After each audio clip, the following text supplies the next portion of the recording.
United Kingdom across planet Earth. This is Radio 2 on the BBC Sounds app on your smart speaker, 88 to 91 FM. BBC News at 4 o'clock. This is Justine Green. A former soldier has been found guilty of murdering his neighbours in an ongoing dispute about parking.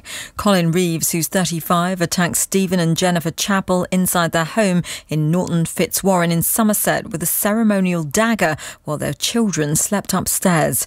Detective Inspector Neil Mead from Avon and Somerset Police said it was a brutal attack. Jennifer and Stephen both suffered 6 stab wounds around the upper body. Both ultimately caused their deaths, and we believe all those injuries were inflicted whilst they were in their own living room. The speed of the attack and the injuries he caused to Stephen and Jennifer Chappell was at the extreme end of the scale that I've seen whilst investigating murders. Reeves will be sentenced on Tuesday.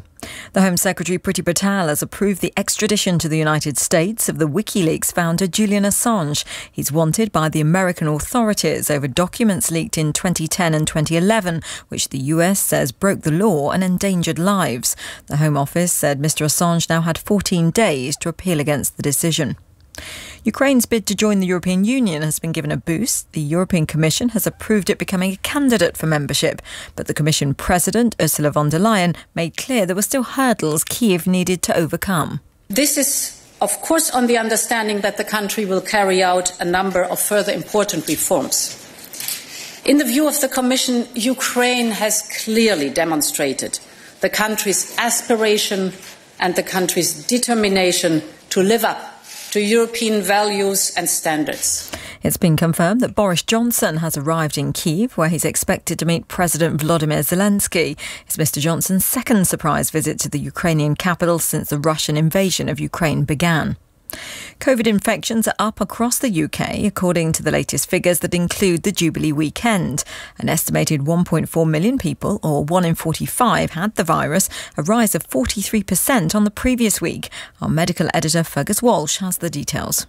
The week ending 11th of June, so covering most of the Jubilee period, 1 in 45 people in the UK were infected. Still way down on the 1 in 13 we had at the end of March. It's really been driven by 2 sub-variants of Omicron, BA4 and BA5. They're more contagious and they're more able to evade the immune system.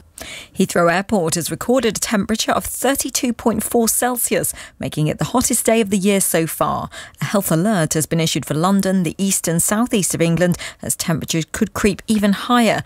That's in contrast to northern areas of the UK, where it's a much cooler 16 Celsius. And a family of beavers living on a farm in Cornwall have significantly reduced the risk of downstream flooding in the area. Researchers at the University of Exeter say the dams and ponds created by Chewy and Willow and their 2 kits have increased water storage elsewhere. They said the results showed that beavers could play a role in natural flood management. BBC News, it's 3 minutes past 4. Thank you. Sport now, Shojo Saka. England's cricketers have broken their own world